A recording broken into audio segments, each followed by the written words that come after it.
안녕하세요. TV 책방 북소리 진양입니다. 안녕하세요. 이창현입니다. 네. 세월호 3주기를 앞두고 대선 주자들이 진도 팽목항에 있는 합동 분향소를 찾고 있습니다.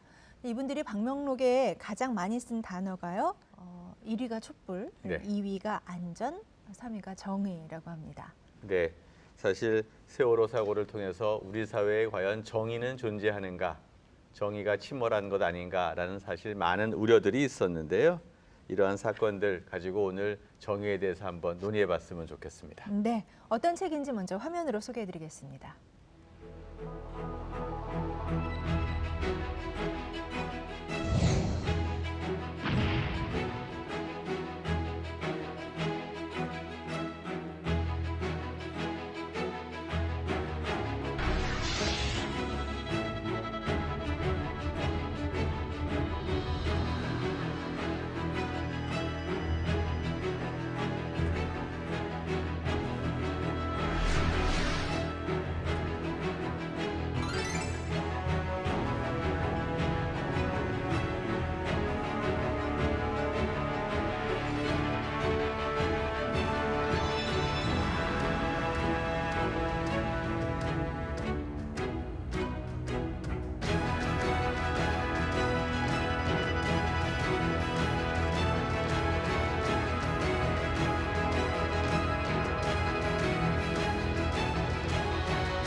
네, 호모 저스티스의 저자입니다. 정치철학자 김만권 박사와 함께합니다. 안녕하세요. 네, 안녕하세요.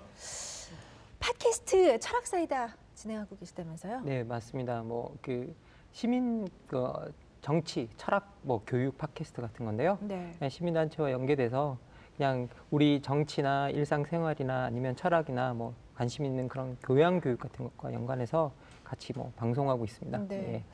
주로 강연을 통해서 대중과 이제 소통을 해서 거리의 정치 철학자라고 불리고 계신데요. 네. 재미있는 제가 정보를 하나 입수했어요. 네. 진짜 그러세요? 강연을 하다 이렇게 자주 우신대요. 눈물의 원래 정치 철학자라는 별명이 중년이 있으시다고요? 되면 네. 좀 눈물이 흔해진다고 하는데 벌써 네. 중년이십니까? 아니 이렇게 마흔이 넘어가면서 사실 눈물이 좀 많아진 건 사실인 것 같은데요. 네. 너무 자주는 아니고요. 가끔씩 이제 이렇게 강연을 하다가 어느 시민 강연을 많이 가니까 어떻게 보면 어려운 분들이나 이런 분들을 많이 실제 뵙게 되잖아요. 그럼 그런 분들의 사연을 듣게 되거나 그런 사정을 듣게 되거나 그러면 그렇게 그분들과 이야기하다가 가끔씩 울컥울컥 할 때가 조금 있더라고요. 예, 그때 그냥 그래서 참지 않고 눈물을 흘리는 편이긴 합니다. 예, 예. 그런데 또 더불어 또 강연 시작 전에는 또 시를 읊는다는 얘기가 있는데 시가 항상 시대를 좀 많이 반영하잖아요. 그래서 그 시 같은 것들을 갖다가 수업 시간에 활용하거나 강연에서 활용하면 오히려 어려운 철학 이야기 같은 것들이 좀 쉽게 다가가는 경우가 있어서 사람들에게 오늘 하는 주제가 대충 이런 이미지구나라는 것들을 줄 수 있어서 좀 많이 활용하는 편입니다. 시를 읊는 거리의 정치 철학자가 눈물까지 흘린다. 이거 드라마틱하겠는데 오늘 한번 이야기 좀 열어주시죠. 상당히 공감 능력이 뛰어난 그렇죠. 분이라는 생각이 들고요. 언젠가는 시가 발표될 것 같다는 생각도 좀 드는데요. 이제 이거 하니까 이걸 잘해야 될 것 같습니다. 예. 네. 그러니까 시를 읊는 네. 정치인 또는 시와 함께하는 정치 철학 참 좋은 것 같고요. 자, 오늘 제목이 호모 저스티스예요. 호모 저스티스 일반 시청자들은 좀 낯설고 흥미진진한 제목인데 어떤 유래가 있나요? 사실 이 호모 저스티스라는 이 제목이 참 이 영어와 이 라틴어가 이상하게 조합된. 그러니까 호모가 라틴어로 라틴어고, 휴먼이고. 그렇죠. 인간이고 저스티스는 정인데 네. 이게 그 라틴어로만 하면 명사로만 나열하면 호모 유스티치아 정도 되는 말인데요. 정말 이 책은 제가 지금 책을 쓸 때는 정의를 대중들에게 다가가기, 일반 사람들에게 다가가기 위해서 쓰는 책인데, 그럼 일반 사람들이 정의라는 것들을 딱 한 귀로 들었을 때 바로 받아들일 수 있는 말은 뭘까? 그러다가 이제 호모 저스티스라는 아주 기이한 단어의 조합이 나오게 됐었는데요. 그 학자들은 별로 안 좋아했던 것 같아요. 네. 예, 왜 그렇게 그 제목을 그렇게 붙이느냐 그랬는데 학자들을 위해서 쓴 책이 전혀 아니었기 때문에 제 자신은 뭐 그렇게 부담이 없었습니다. 네. 정의하면 사실 일반 대중에게는 마이클 샌델 교수가 떠오르고요. 정의란 무엇인가라는 책이 떠오르고 이게 우리나라에서 무려 200만 부 예. 정도 팔렸다고 제가 알고 있습니다. 음. 한 설문조사에서 보니까요. 사놓고 안 읽은 책 1위도 이 책이더라고요. 네. 네. 근데 상당히 정의라는 게 어렵잖아요. 실제 그 네. 정의란 무엇인가가요? 진짜 그 어려운 책입니다. 하버드 대학교 강의록이잖아요. 네. 그 책 자체가 되게 어려운 책이고 되게 힘든 책인데 우리나라에서 저도 200만 권이 넘게 나갔다 네. 그래서 저도 좀 깜짝 놀랐었습니다. 그러니까 그만큼 이 정의라는 것에 대한 어떤 니드가 많다라는 얘기인가 아닌가. 불의의 시대에 필요한 정의의 계보학. 네. 제가 정의의 계보학하니까 뭐 지식의 고고학 이런 생각도 예. 좀 나고요. 예, 예. 푸코의 얘기가. 그래서 이제 철학자 11명의 철학적 담론들을 쭉 설명을 했잖아요. 이런 지식의 계보학 이런 것들의 어떤 방법론적 특성, 의미는 뭔가요? 이게 계보학이라는 방법을 굳이 택했던 이유는 뭐냐면 우리 사회에 널리 퍼져 있는 정의에 대한 이제 일반적인 생각들 때문이었는데요. 우리나라에서는 이게 정의라는 저스티스가 우리나라에 들어오면서 유학 용어인 정의, 마땅히 행해야 할 것을 행한다라는 그런 식의 용어로 이제 번역이 돼 들어와서 이게 우리는 당연히 이게 도덕적이고 뭔가 항상 규범적인 것으로 이해를 하는 측면이 있는데 실제 이제 정의의 역사를 들여다 보면 원래 정의가 도덕적인 것이라기보다는 힘을 가진 자들이 최초에 장악하고 있었던 거였거든요. 그래서 그 정의의 측면 자체를 갖다가 힘과 도덕 사이에 있는 무엇인가로 봐야 되는데 자꾸는 우리 정의를 도덕적인 것으로만 보니까 조금 문제가 되지 않나라는 생각이 조금 들었습니다. 그런데 그 문제를 제기하기 위해서는 방법론이 하나 필요했는데 이 계보학이라는 방법론이 어떤 거냐면 우리가 당연하다고 생각하는 그런 것들에 대해서 과거의 그 단어나 언어나 그런 것들이 기원했던 새로운 역사적 사실이나 이런 것들을 보여줌으로써 우리가 당연하다고 믿는 진리들, 사실들 이런 것들이 당연하지 않을 수도 있구나라고 생각하게 만들어준 효과가 있거든요. 하나의 예를 들면 뭐 우리가 이런 질문을 하잖아요. 아메리카 대륙을 발견한 사람은 누굽니까? 라고 물어보는데 콜럼버스라고 답하고 우리가 다 그 답을 알고 있다고 그렇죠. 생각을 하는데요. 실제 우리가 그럼 아시아 대륙을 발견한 사람은 누구입니까? 라고 물어보면 사실 아무도 모르잖아요. 그리고 아프리카를 발견한 사람은 누굽니까? 그러면 사실 또 아무도 모르고요. 그러면 이 아메리카를 발견했다라는 것 자체가 사실은 그 이전에 그 대륙에 산 사람들의 삶을 무시한 거죠. 사실 이 대륙을 최초로 발견한 사람은 아무도 모르는 게 정상이거든요. 단지 이건 유럽인 중에 콜럼버스가 제일 먼저 발견했다는 거고 그 말 자체가 엄청나게 유럽 중심적인 진리관이라는 거죠. 사실관이고. 그래서 말이죠. 예. 그게 이제 유럽 중심주의다. 예. 그러니까 뭐 서구 중심주의다 예. 이렇게 얘기할 수 있는데 지금 모든 지식의 계보학이 사실상 서양의 저스티스에 대한 개념을 얘기했는데 예. 동양에서는 정의라는 말 말고 예. 다른 말로 이러한 비슷한 유형이 있어 왔던 것 아닌가요? 우리나라에서는 동양에서는 정의라는 말보다 제가 동양 사상가가 아니라 이제 거기에 대해서는 정확하게 말씀드릴 수 없지만 정의라는 말보다는 의라는 말이 훨씬 그렇죠. 더 예. 많이 쓰여왔다고 예. 이야기를 하더라고요. 그리고 정의는 제가 같이 공부하는 그 동료학자의 말에 따르면 일본 번역어에 좀 더 그렇죠. 가깝다라고 예. 그렇게 표현을 하더라고요. 그래서 일본 사람들이 그 서양에서 디케라는 개념을 들여올 때 그래서 이제 그 발견한 게 유학적인 일본식의 그런 용어를 옮겼다라고 표현하고 있습니다. 근데 지금 현재 우리 사회에서 널리 퍼져 있는 어떤 정의관이나 우리가 그런 것들을 보면 서양 교육이 널리 퍼져 있어서요. 어떻게 보면 저스티스라고 정의라고 말할 때는 우리가 생각하는 의의 개념보다는 훨씬 더 서양적인 개념이 강하지 않나라는 생각이 좀 듭니다. 그 방금 말씀하셨지만 우리 사회에서는 정의를 올바름과 연결시켜 이해하는 경향이 강하다. 예, 그리고 그렇죠. 쭉 설명해 주셨잖아요. 그리고 서양 같은 경우는 힘 쪽에 더 예. 무게를 두었다. 예, 애초에. 예. 애초에. 그래서 맞다. 정말 나는 왜 정의면 당연히 옳다라는 것으로 이렇게 한정 짓고 규정 맞아요. 짓고 생각을 해왔을까라는 것이 이제 첫 번째 저의 깨달음이었고요. 이 책을 따라가면서 뭔가 내가 읽고 느끼고 내 생각을 좀 정리하려면 유연하게 생각을 해야겠구나라고 생각을 했어요. 그래서 보면 파스칼의 경고를 쭉 쓰셨더라고요. 네. 결국 정의로운 것을 강하게 만들 수 없었던 우리는 강한 것을 정의로운 것으로 만들어 왔다. 이게 파스칼의 이야기고요. 빵새에 나오는 예, 방세에 얘기죠. 나오는 네. 한 구절입니다. 네. 그리고 역사적으로 정의란 힘과 도덕 사이 어딘가에 존재해 왔다. 네. 그 전제에서 우리가 이 책을 읽기 시작을 해야겠다라는 생각을 합니다. 예, 정확하게 이제 이게 도덕적인 것이 정의다라고만 생각하면 이 책이 사실은 이해가 잘 가지 않을 겁니다. 사실 이 책이 말하고자 하는 바는 뭐였냐면요. 원래 정의라는 것은 힘을 가진 자들에 속해 있었는데 소크라테스 이후에 소크라테스라는 인물이 등장한 이후에 도덕이라는 것들을 내세운 사람들이 그 정의의 영역을 도덕적으로 가져오는 역사에 되게 가깝다라고 볼 수 있거든요. 그래서 어떻게 보면 정의 자체가 힘과 도덕이 끊임없이 대결해왔던 대결의 장이었고요. 힘을 가지고 있는 사람들도 끊임없이 자기가 하는 일이 정의로운 것이라고 계속 주장해 왔었거든요. 그래서 뭐 우리가 하나의 예를 들자면 그 인도주의적 개입 같은 것도 어떻게 보면 무력으로 개입에 들어가는 거잖아요. 네, 예. 예.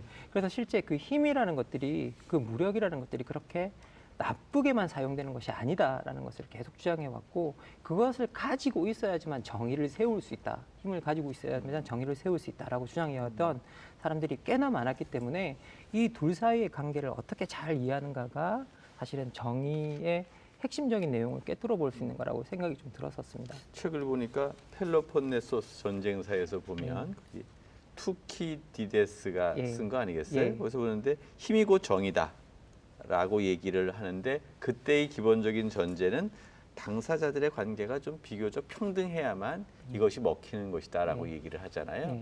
근데 대부분의 경우는 평등하지 않기 때문에 문제가 생기는 거 아닌가요? 예, 그럼 뭐 맞다는 생각이 드는데요. 사실 이거 조금 뭐 이렇게 옛날 이야기를 하나 하자면 이 투키디데스가 쓴 펠로폰네소스 전쟁사가 아테네와 스파르타가 전쟁을 네. 벌였던 기록이잖아요. 그래서 두 이제 도시 국가가 가장 강력한 도시 국가로서 동맹을 가지고 이 동맹끼리 전쟁을 벌였던 역사인데 여기서 동맹끼리 전쟁을 할 때 이 멜로스라는 도시 하나가 여기서 중립국을 선언하거든요. 그런데 이게 아테네 입장에서 봤을 때는 실제로는 스파르타의 동맹인 거예요. 그래서 이게 아테네 입장에서 보면 이게 더 나쁜 거죠. 차라리 저 편이라고 밝히면 되는데 그래서 이렇게 중립을 가장하는 이런 선언을 응징하지 않으면 안 되겠다라고 해서 이제 이 멜로스에 쳐들어가는데요. 근데 쳐들어갔을 때 멜로스의 그 지도자와 아테네의 장군이 협상할 때 정말 인상적인 구절이 하나 나와요. 그 협상으로 나온 멜로스의 지도자에게 아테네 장군이 뭐라 그러냐면 지금부터 도덕적이고 뭐 형평성에 맞는 그런 이야기로 나를 설득하려면 하지 마라라고 이야기를 해요. 도덕적이고 형평성에 맞는 그런 정의는 권력의 관계가 서로 동등할 때 성립하는 거다. 권력의 관계가 서로 다르다면 약한 자는 강한 자에게 굴종하고 강한 자는 지배하는 것이 정의다라고. 이른바 힘의 논리라는 거죠. 그렇죠. 예, 예. 그래서 그게 어떻게 보면 지금까지도 뭐 끊임없이 내려오는 겁니다. 지금까지도 내려오고 있고 지금 국제 질서를 이야기할 때는 항상 현실주의자들이 가장 강조하는 포인트도 이제 거기 힘이 정의를 세운다라는 포인트죠. 예. 정말 말씀하신 것처럼 국제 관계에 있어서는 지금도 사실 통용되는 거잖아요. 책에도 몇 가지 예를 들어주셨어요. 예, 뭐 대표적인 예로 우리나라 많은 사람들이 이제 국제연합, 유엔 같은 걸 이야기를 그렇죠. 하면요, 이게 국가 간의 평등 기구라고 생각하잖아요. 근데 이게 국가 간의 평등 협의체가 이제 그 유엔에서 말하는 이 제너럴 어셈블리라고 부르는 일반적인 이제 그 회의체가 있습니다. 근데 여기에 이 회의체에서 하는 거는 뭐를 결정해도 다 그냥 공고 사항이에요. 근데 실제 모든 법적인 효력을 갖고 힘을 갖는 결정을 상임이사국인가 그렇죠? 예, 안전보장이사에서 하잖아요. 네. 그 안전보장이사회 중에서도 5개의 국가가 이제 힘을 가지고 있는데요. 그 5개의 국가가 다 2차 대전 승전국입니다. 그래서 그 국가 중에 한 국가라도 반대하면 유엔에서 어떤 결정을 해도 그 결정이 작동하지 않거든요. 그러니까 소위 말해서 힘을 가진 자가 결정한다라는 논리가 들어가 있고요. 그리고 최근에 최근에 정말 우리가 북핵 문제 때문에 많이 네. 시달리고 있잖아요. 뭐 그 핵 문제를 봐도 이 핵확산 방지 조약이라는 게 있거든요. 근데 이 조약 이름을 잘 들으면 좀 이상하지 않으세요? 핵 확산 방지 조약. 예, 핵 폐기 조약이 아니잖아요. 예, 이 핵 확산 방지 조약이라는 이 말 자체가 뭐냐면 이미 핵을 가지고 있는 국가는 괜찮다는 거예요. 그러니까 더 이상 핵을 가지지 말라라고 이야기하는 건데 사실 어떻게 이렇게 당당하게 이야기할 수 있지? 라고 저희들이 생각할 수 있는데 그 부분은 그 국가가 그런 말을 할 수 있는 힘을 가지고 있기 때문에 성립하는 논리죠. 그러면 이제 지금 말씀하셨지만 힘을 바탕으로 한 정의라고 예. 말씀을 드려야 될까요? 예. 이런 것들을 좀 막으려면 어떤 그래도 사회적인 노력을 해야 된다라는 예. 당위성이 있잖아요. 실제 힘을 가진 자가 정의를 지게 되면 사회적으로 다수는 힘이 없는 사람들이지 않습니까? 그렇죠. 그렇기 때문에 그 다수들이 되게 어려운 상황에 처해지는 경우가 많은데요. 결국 정의라는 요소를 평화적인 것, 그리고 법적인 요소들, 예, 그리고 더 나가서 말로 설득하는 것들, 이런 것들 정의의 요소로 삼아야 되기 때문에 이렇게 그 정의, 그 소위 말해서 힘을 가진 정의를 도덕으로 옮겨온다고 할 때 제일 중요한 요소는 제가 봤을 때는 법과 정치의 역할인 것 같아요. 법과 예, 정치 합리적인 역할, 예. 법과 합리적인 정치가 제일 중요한 역할을 한다는 생각이 듭니다. 그 여러 가지 이 정의로우려면 평등이 기본적인 전제 조건이 될 필요가 있다라는 지적이 있잖아요. 네네. 그랬을 때 평등에는 사회적 평등, 경제적 평등, 기회의 평등 등이 있는데 지금 우리 사회에서 가장 시급한 평등이라면 뭐가 있을까요? 저는 원래 이게 기회 평등이 제일 중요하다고 생각했던 사람이었거든요. 그런데 최근에 우리 사회를 보면 이 기회의 평등 자체가 경제적 평등 때문에 안 생기는 것 같아요. 맞아요. 예, 경제적 불평등 때문에 안 생기는 경향이 좀 심해져서 최근에 제가 관심을 가지고 있는 분야는 경제적 불평등인데요. 실제 우리가 통계 자료를 보면요, 우리나라 소득 불평등도가 미국 다음으로 세계 2위로 나오고 있거든요. 그리고 우리나라 전체 자산 불평등은요, 동국대에 계시는 김낙년 네, 교수님이라는 예. 분이 네. 조사를 해서 발표하셨는데, 우리나라 전체 하위 인구의 하위 절반이 가지고 있는 전체 자산이 1.7%다라고 이제 통계를 내셨어요. 그러면 실제 부의 이렇게 그 불평등도도 아주 심하게 뭐라고 해야 될까요? 양극화되어 있다는 느낌이 들어서 이 부분을 교정하는 게 우리 사회의 불평등을 교정하는 데 있어서 되게 핵심적인 부분이 돼야 되지 않을까 그런 생각은 해봅니다. 네. 자, 이번에는 책에 그 언급된 11명의 사상가 중에서 트라시마코스의 주장을 네. 이제 말씀을 네. 나누겠는데요. 조금 전에 그 힘과 정의의 어떤 균형감을 말씀하실 때 법과 정치의 예, 문제다라는 예. 말씀을 하셨는데 이 트라시마코스는 뭐라고 했냐면은요. 법은 강자들의 편이다라고 예, 얘기했어요. 예, 예. 네. 자, 제가 방금 말씀하신 거에 예. 반론으로 법은 강자들의 편입니다. 예. 이렇게 예. 주장하겠습니다. 참 이게 참 난감한데요. 네. 사실 이렇게 그 정의가 소위 말해서 무력이나 힘에서 벗어나서 소위 도덕으로 옮겨오기 위해서는 법의 역할이 엄청나게 중요하다고 이야기를 했는데도 불구하고 사실 트라시마코스가 그 논쟁을 소크라테스와 할 때 아니 소크라테스님한테 이렇게 이야기를 하는 거예요. 소크라테스님이 보십시오. 법이라는 건 사회에서 강한 사람들이 만듭니다. 그러면 그 강한 사람들은 그 법에다가 자신의 이익을 다 담겠죠. 그러면 사회적으로 약한 사람들이 법을 지키면 누구의 이익이 올라가는 것입니까? 사회적으로 약자들은 자신의 이익을 증진시키지 못하고 사회적 강자들의 이익이 증진될 뿐입니다. 그래서 소크라테스님이 하신 말씀이 잘못된 겁니다라고 이야기를 하거든요. 그런 측면을 보면 실제 사회가 법을 어떻게 만들고 어떻게 균형감 있게 만들어주는가가 상당히 중요한데 사실 이런 부분에 있어서 우리가 조금 실패하고 있지는 않은가, 문제가 있지는 않은가라는 생각을 해봅니다. 사법부의 심벌이 이렇게 공평성 해가지고 여신이 저울추에 두 개 균형 있는 것들을 상징하는데 사실 일반 시민들은 그것이 균형이 있지 않다고 대부분 믿는데요. 일반인들은 다 몇천 원, 몇만 원짜리 밥 먹으면서도 이거 혹시 김영란법에 걸리는 거 아닌가라고 걱정하는데 진짜 위에 있는 사람들은 뭐 몇십억씩 빌려주고도 업무상 돈은 받았다. 그러나 업무상 뭐 관련성이 없다. 이런 걸로 피해가는 걸 보면 일반 시민들이 분노 느낄 수밖에 없는 상황 아닙니까? 이거 정의로운 거예요? 아니 뭐 당연히 이걸 정의롭다고 할 수는 없는 것 같고요. 실제 이렇게 사회적 지도층에 있는 사람들이 법을 마음대로 하려고 하게 되면 일반 사람들이 법에 대한 신뢰도가 엄청 떨어져 버립니다. 예, 그러면 거기에 대한 신뢰도가 떨어졌을 때는 오히려 사회적 안정성도 떨어질 뿐더러 그리고 더 나가서 법에 대한 신뢰가 없는 사회는 기본적으로 형평성이나 정의에 대한 신뢰가 없거든요. 그런 측면에 있어서 참 큰 문제라는 생각이 듭니다. 예. 네. 3부에서요. 힘이 정의가 널리 퍼져 있던 아테네에서 오름을 바탕으로 한 정의관으로 도시에 도전한 3명의 철학자, 예. 3명을 언급하셨어요. 예. 우리가 너무나 잘 아는 반가운 그렇죠. 철학자더라고요. 예, 예. 소크라테스, 플라톤, 아리스토텔레스입니다. 이제 모두의 말씀하시기에 서양은 힘에서 도덕으로 옮겨오는 과정이고 그 과정을 시작한 사람이 소크라테스다라는 네. 말씀을 하셨어요. 그래서 소크라테스는 지식인들의 역할을 강조했고 플라톤은 철인 통치를 꿈꿨고 그리고 아리스토텔레스는 정치 참여가 미덕을 주는 시민을 만든다라는 이렇게 네. 세 가지로 책에 정리를 해놓으셨는데요. 네. 세 분 중에 어느 네. 쪽을 아. 지지하십니까? 뭐 저 개인적으로는 제가 그 어떤 사람들이 자기가 가지고 있는 정체성 같은 것들 있잖아요. 한 사회의 지식인으로 저를 정의한다면 뭐 소크라테스적인 삶이 훨씬 더 훌륭하다는 생각이 좀 들지만 실제 일반 시민들이 정의를 익힐 수 있는 곳은 어디인가가 되게 중요한 부분인데요. 그 부분 때문에 아리스토텔레스가 말하는 정치 참여가 되게 중요하다는 생각이 듭니다. 이게 원래 플라톤 같은 경우에는 현자가 알아서 통치를 해주는 거죠. 근데 지금 현재 우리가 민주주의 사회에서 누가 알아서 통치해 주는다는 걸 기대하기는 너무 어렵고요.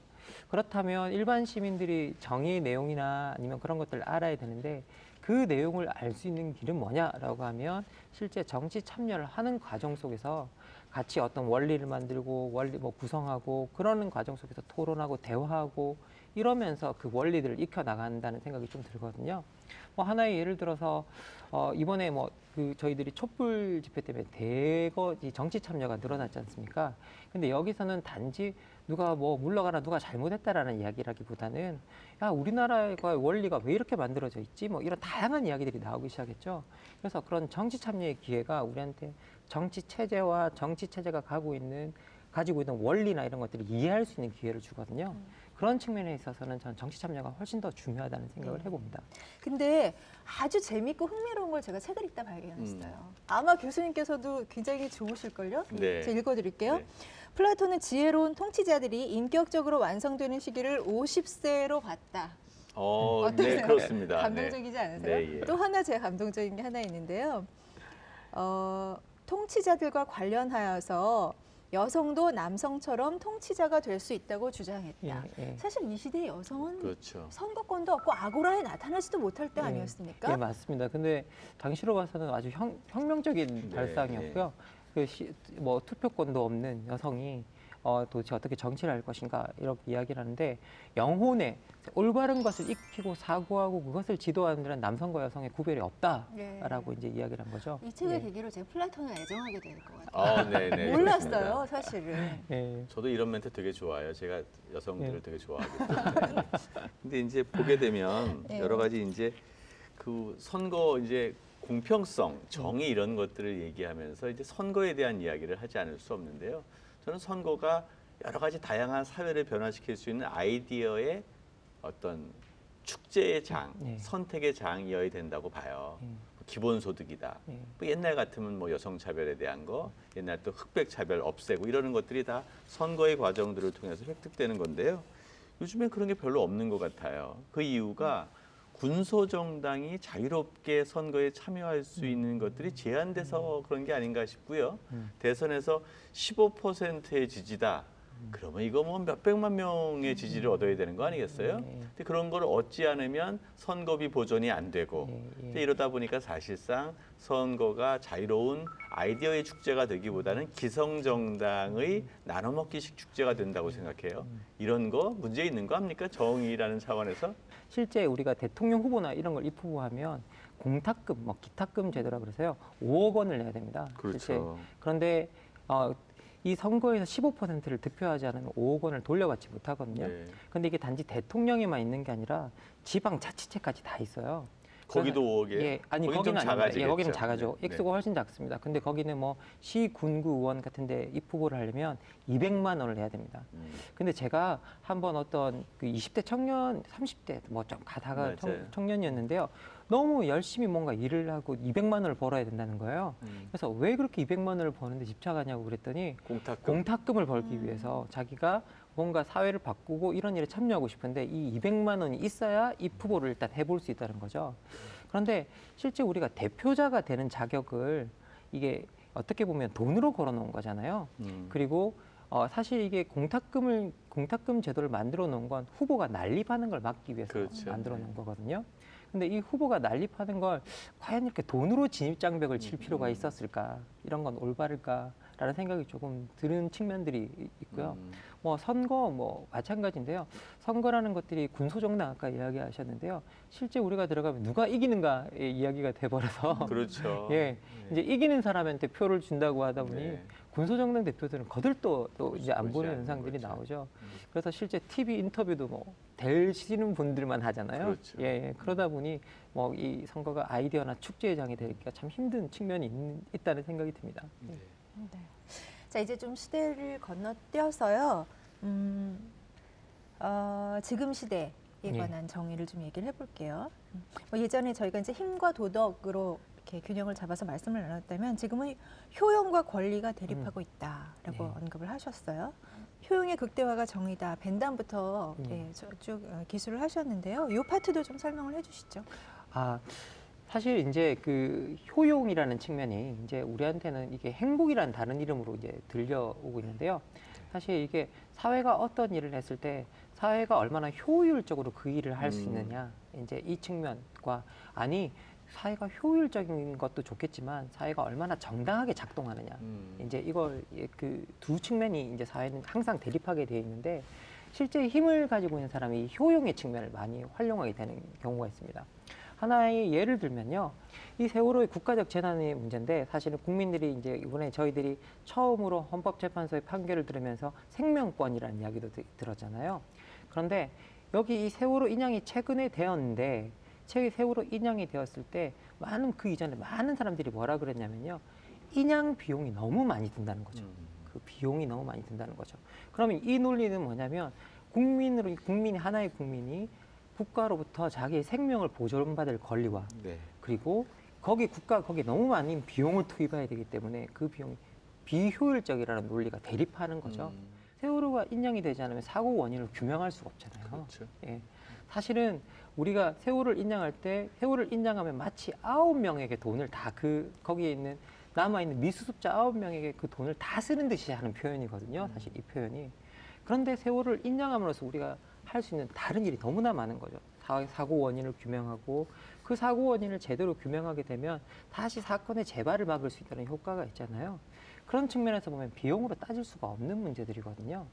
그럼에도 불구하고 계속 우리가 이런 비용을 계속 이야기하게 되는 건 기본적으로 한 사회가 효율적으로 돌아가야 된다라는 여기, 그리고 그 효율이라는 이름을 행복이라는 이름으로 붙여놨기 때문에 이 유틸리티라는 그 효용을 소위 말해서 행복이라는 이름으로 다시 다른 이름으로 부르고 있기 때문에 다 많은 문제가 생겨나는 건 아닌가라는 생각이 듭니다. 그 얘기인데 예. 말이죠. 예.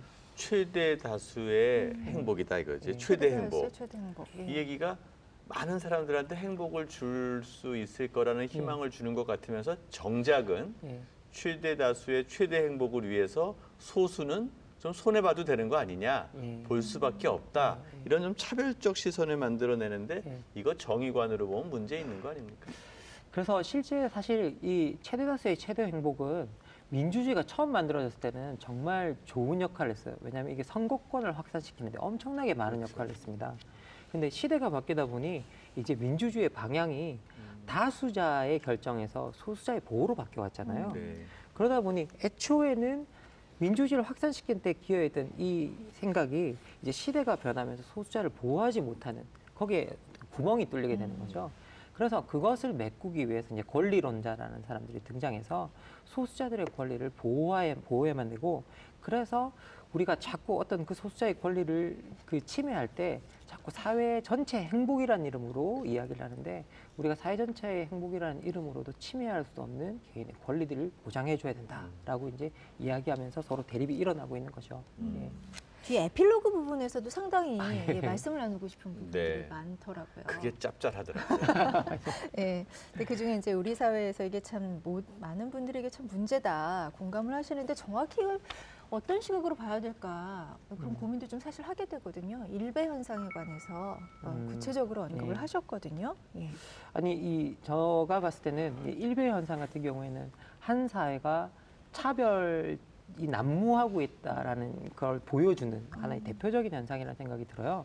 여기 이 일간 베스트나 여기에 찬성하는 사람들이 가장 많이 하는 이야기가 우리가 오히려 역차별을 당하고 있다라는 표현을 되게 많이 하거든요.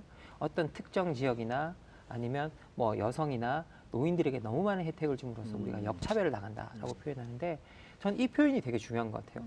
자기가 차별당한다라는 거잖아요. 자기가 차별하면서도 차별당하는 걸 못 견디는 거죠.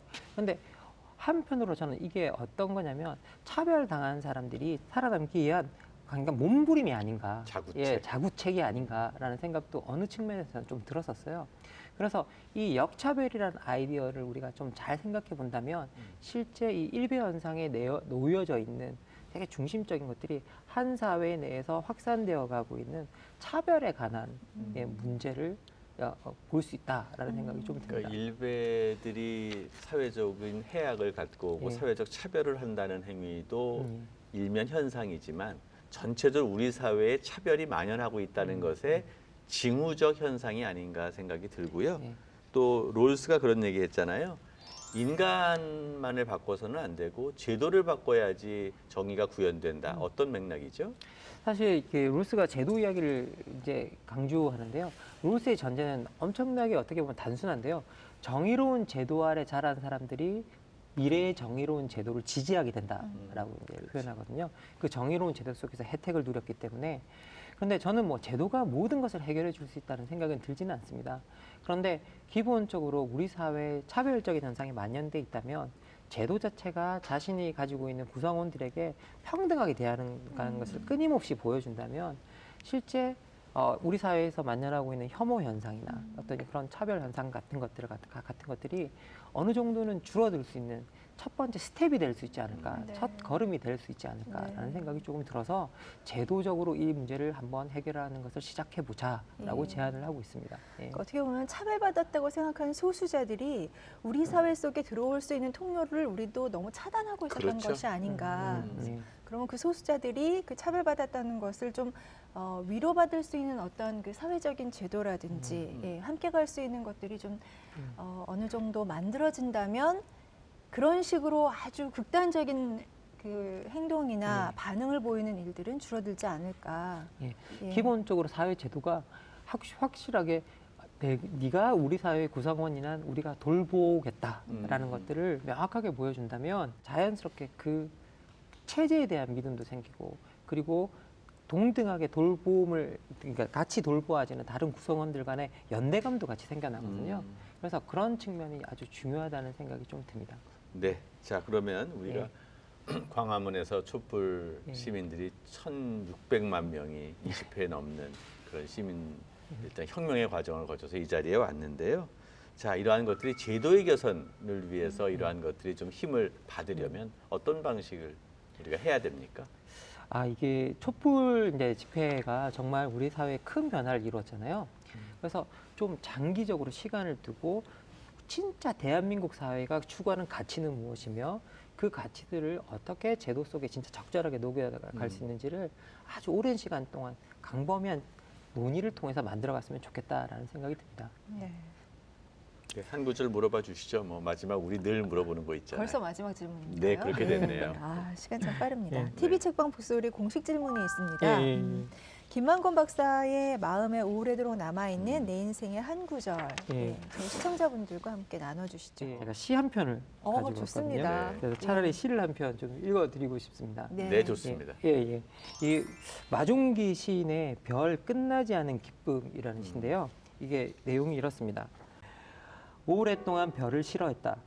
내가 멀리 떨어져 살고 있기 때문인지 너무나 멀리 있는 현실의 바깥에서 보였다 안 보였다 하는 안쓰러움이 싫었다. 외로워 보이는 게 싫었다. 그러나 지난 여름 북부 산맥의 높은 한밤에 만난 별들은 밝고 크고 수려했다. 손이 담길 것 같이 가까운 은하수 속에서 편안히 누워 잠자고 있는 맑은 별들의 숨소리도 정다웠다. 사람만이 얼굴을 들어 하늘의 별을 볼 수 있었던 옛날에는 아무 데서나 별과 이야기를 나눌 수 있었다. 그러나 시간이 빨리 지나가는 요즘 사람들은 더 이상 별을 믿지 않고 희망에서도 등을 돌리고 산다. 그 여름 얼마 동안 밤새껏 착하고 신기한 별밭을 보다가 나는 문득 돌아가신 내 아버지와 죽은 여동생의 얼굴을 보고 반가운 이야기를 나누기도 했다. 사랑하는 이여, 세상의 모든 모순 위에서 당신을 부른다. 괴로워하지도 슬퍼하지도 말아라. 순간적이 아닌 인생이 어디에 있겠는가. 내게도 지난 몇 해는 어렵게 왔다. 그 어려움과 지친 몸에 의지하여 당신을 보느니 별이여 아직도 끝나지 않은 애통한 미련이여 도달하기 어려운 곳에 사는 기쁨을 만나라. 당신의 반응은 하느님의 선물이다. 문을 닫고 불을 끄고 나도 당신의 별을 만진다. 라는 시인데요. 이 별이 저는 좀 정의라고 생각했습니다. 그래서 제가 사실 이 책을 쓸 때 이 시를 읽었었거든요. 우리 사회에서 그런 정의가 그런 존재가 아니었나라는 생각이 좀 들어서요. 다시 우리 사회에 조금 누구라도 옆에 있다면 당신의 별, 당신의 정의를 만질 수 있는 그런 세상이 되었으면 좋겠다라는 생각에 그냥 이렇게 시 한 편을 들고 와서 읽게 되었습니다. 네. 참 뭐 눈물 나는 대목이 많네요. 네. 참 별의 맑은 숨소리, 그 당신의 별을 만지다 이런 것들이 진짜 다가오는데요. 그죠? 아니 다음번에는 이창현 교수님께서 그 가슴에 품고 있는 시 한 수 전해주시죠. 네, 알겠습니다. 예. 예, 오늘 정말 뭉클한 그 마종기 시인의 시로 마무리해 주셔서 감사합니다. 예, 이렇게 초대해 주셔서 감사합니다. 네, 예. 뜻깊은 시간이었습니다. 네, 감사합니다. 네. 책 색다른 시선을 만나다 TV 책방 북소리. 오늘은 호모 저스티스의 저자인 정치철학자 김만권 박사와 얘기 나눴습니다. 이번 주는 여기서 인사드립니다. 함께해 주셔서 네. 감사합니다. 감사합니다.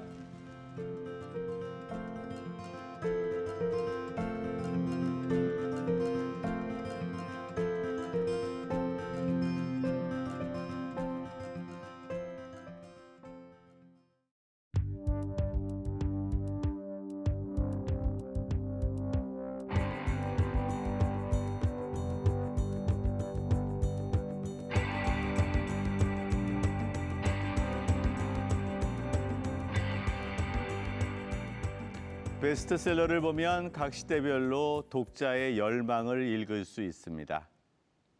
우리는 마이클 샌델의 정의란 무엇인가라는 책을 통해서 우리 사회에 과연 정의가 있는가라고 질문했고, 스테판 에셀의 분노하라라는 책을 읽으며 왜 우리가 분노해야 하는지를 알 수 있었습니다. 요즘에는 헬조선, 흑수저 등의 이야기가 나오면서 우리 사회에 더는 정의가 존재하지 않는다라는 식의 청년들의 탄식을 많이 듣습니다. 강한 것이 정의로운 것처럼 탈바꿈하는 현실, 정의로운 것은 늘 연약한 것으로 전락하는 현실을 지적한 말일 것입니다. 이러한 상황 속에서 호모 저스티스는 우리 사회를 정의가 없는 불의의 시대로 바라보면서 이 시대에 필요한 정의의 계보학을 제시하고 있습니다. 일찍이 파스칼은 빵세에서 결국 정의로운 것을 강하게 만들 수 없었던 우리는 강한 것을 정의롭게 만들어 왔다고 일갈했고, 소크라테스는 죽음으로 권력을 지닌 자들에 맞서 도덕적 정의를 실천하는 일이 얼마나 용기 있는 일인지를 보여주었습니다. 아리스토텔레스에 따르면 정치란 인간만이 하는 고유한 활동으로서 원래 정의를 찾는 일이었다라고 말합니다. 인간은 온전한 상황일 때는 최상의 동물이지만 법과 정의와 분리될 때는 최악의 동물이라고 말합니다. 그렇기에 인간은 정의의 사람, 즉 호모 유스티치아, 영어로는 호모 저스티스가 되어야 하는 것이죠. 저자는 우리가 구축할 다가올 정의에 대해서 말합니다. 정의라는 것이 시대의 변화에 따라서 늘 새롭게 변화되어야 한다는 개방적인 측면을 염두에 두고 말한 것 같습니다. 우리가 실현할 정의에 대한 약속은 우리 세대를 위한 것이기도 하지만 기실, 다음 세대를 위한 것이기도 합니다. 저자는 지금의 정치 토대를 당연시한 채 지속적인 반성과 변화의 노력을 기울이지 않는다면 정의의 실현은 불가능하다고 말합니다. 무엇이 우리 시대의 정의를 위기에 빠뜨렸는지, 정의를 구하기 위해서 우리가 할 수 있는 일들을 구체적으로 제시하는 게 가장 시급할 것입니다. 오는 5월 9일이면 새로운 대통령이 선출됩니다. 새로운 정부에서는 대한민국의 미래를 결정하는 정치의 중심에 꼭 정의가 놓여 있기를 기대합니다.